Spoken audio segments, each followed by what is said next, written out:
Hi, welcome to the Gamesplainer. I'm Jeff the Gamesplainer, and today I'm gamesplaining the Red Cathedral. So I have said this on the other videos, or I've put a comment on the other videos, that the Red Cathedral, yes, it is using Russian history. In the current climate we are in, there's a, oh, should I really be doing this game? But this is by a Brazilian publisher, so it actually has nothing to do with the whole war thing. I'm sure that people will be watching this well after the war. This is just current events and what we're moving through. So having gotten that out of the way, let's get into the game. This is the gameplay for the Red Cathedral. I've set up the game as a two-player game, red versus blue. The only thing that's really different is the number of towers and cards that are up there during a larger player count game. So red will be the first player. He starts with 3 money. Blue has 4 to start with. So the very first thing that red is going to do is claim one of the cards. So he will take his marker and he will mark that one. He brings that in and places that wherever he wishes to, and he might just place that one there as a starting point. That'll cost him 2 money. Since this one has placed the yellow die, he gets what's next to the yellow. Blue is going to do similar things, but he's actually going to drop down to the bottom of that tower. Blue places that there, and that gets him a stone for that placement. We move on back to red. Red is going to use the white die to move that to there. That will get him, because he's got 2 dice on that now, that gets him 4 money. So it's 2 money for each die. He could spend money to put goods up into the cathedral, but he doesn't have any goods to move there yet. But he does get the yellow die, which is 1 more on the crucifix symbol. Back over to blue, and blue thinks it's probably worth his while to use the green die. Go 1, 2, 3.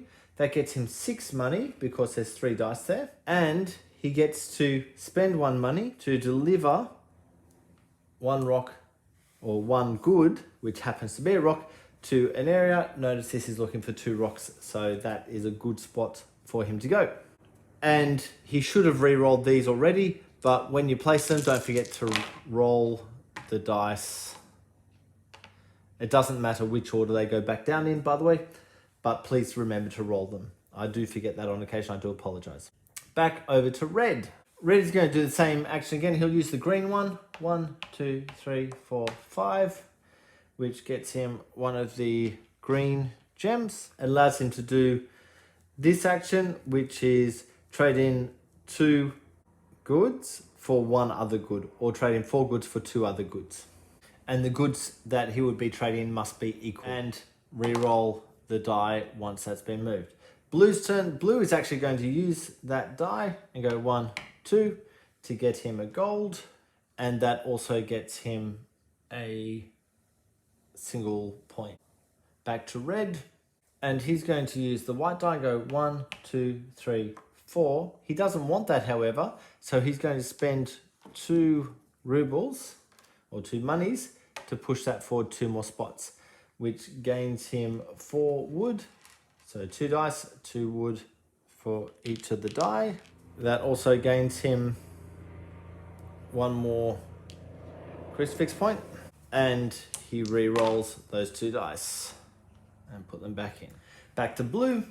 Blue thinks that it might be worthwhile to actually throw that up there. He gains this, and he gains what's next to the red die, because it's a red die that he's taking, so it's another 2 money. And he places that, he thinks he might place that there. It'll be 3 money to place it there, but he has money to spare, so he'll use that up. Back to red. Red really wants to get a gold. So what he might do is actually use this. 1, 2. He'll spend 1 money to bring it back 1. That allows him to get the gold. He gets 2 bits of gold because there's 2 things on there, and they go into his holding area, and his holding area is now full. He gets 1 more of these crucifix points and rolls those 2 dice. Back to blue. Blue thinks he might put another marker up the top, and he'll put that there, which costs him 2 money. Back to red. Red is going to fulfill, so he needs to send 3 things up. It will be a gold, a wood, and that green emerald up to here, which is all that needs. So we'll put them straight over. For that, he gets 8 crucifix points. 1, 2, 3, 4, 5, 6, 7, 8. We flip that card over and put his marker back on there. Now, because he has completed an upper area, we look below that, there is this blue. This blue loses 1 point because that is above it. If this one was also done and red, then blue would have lost 2 points.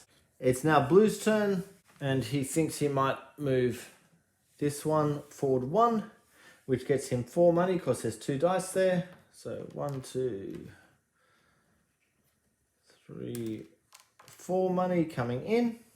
He's used a white die, so that gets him a stone for his troubles, and then he can spend some money, and he thinks he might spend 3 money to push 2 of them up. So 3 money going out, these 2 going up. So this just needs a wood to be able to be completed. Those 2 dice then get re-rolled.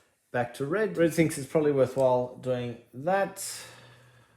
He'll put that one there. It costs 2 money to put it there, so he spends the 2 money and gains what's next to the blue die, which is 2 more wood, but that gives him something else to work on.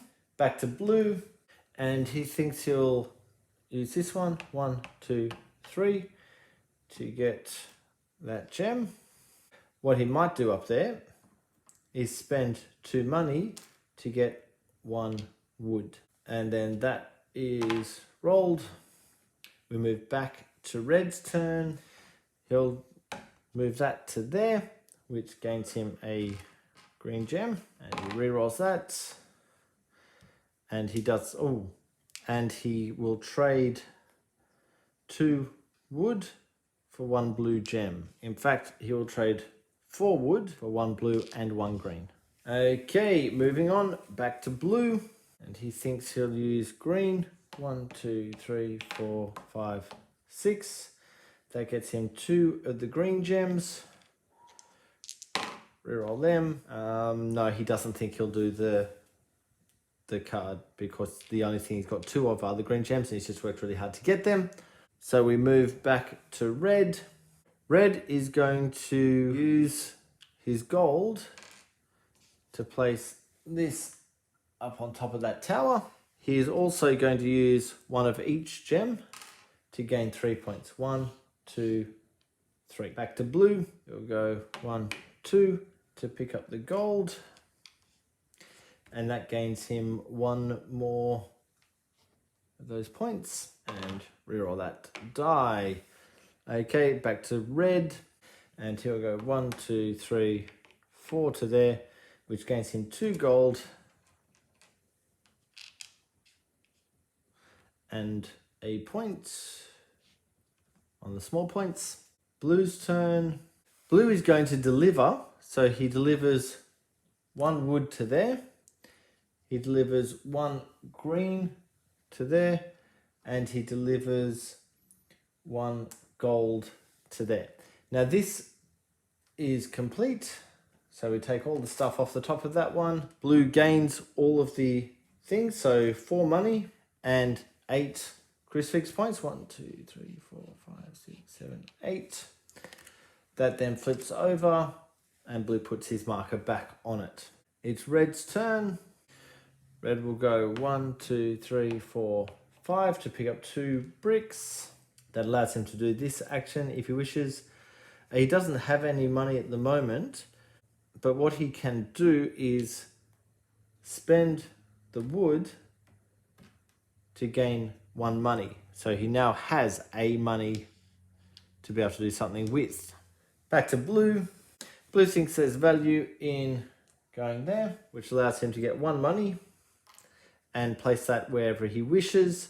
He thinks he'll just put it down on the yellow, which cost him 2 money to do. I think you get the idea of the game. I'm going to jump forward to the scoring just so you can get a feel for how it actually scores.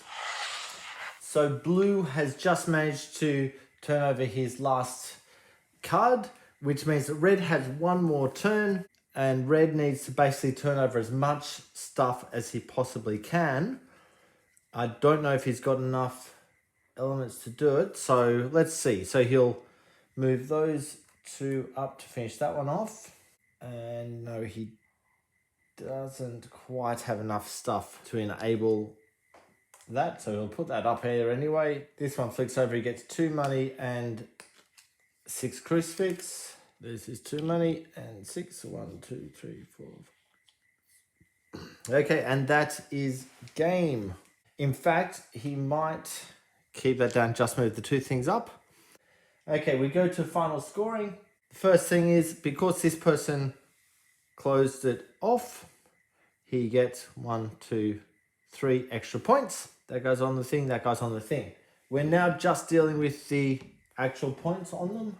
So for every 5 materials and rubles, so it's 1, 2, 3, 4, 5, and he's only got 3 there. So he gets 1 more point for red. And this player has 1, 2, 3, 4, 5, and then 1, 2, 3, 4, 5, 1, 2, 3, 4, 5, 1, 2, 3 more points. Oopsie, blue. 1, 2, 3. And then we come to the tricky portion of the scoring. There's a lot of understanding to happen here, so let's just work it through. So starting on this end, there's 1 point for the crucifix, 2 there for 3, plus 2 is 7 points total. Blue has 4 points, red has 3. That means blue gets 7 points. 1, 2, 3, 4, 5, 6, 7. And red gets half of that, rounding down. 1, 2, 3. We then come across here. There's only the 1 built in there, so it's 2 more points for blue. We come across here. 2, 4, 6, 8 points total for blue. 1, 2, 3, 4, 5, 6, 7, 8. And half of that for red. 1, 2, 3, 4. And then this one, it's just here. So there's 2 points for each of them, plus 1 there. So it's 5 points total for red. 1, 2, 3, 4, 5. And blue, because he is in here, he will get half of that. So it's 2 more points. 1, 2. And that is our final score, with blue being the winner by a substantial number of points. I hope that this helps you get Red Cathedral to the table. If you have any comments or suggestions, please write them below. If you have any games that you wish to be gamesplaned, please shoot me an email to thegamesplainer@gmail.com. Follow me on Instagram and Twitter @thegamesplainer to keep up to date with the games I'm playing. Subscribe to my videos to keep up to date with the games that I'm gamesplaining. And until next time, enjoy gaming.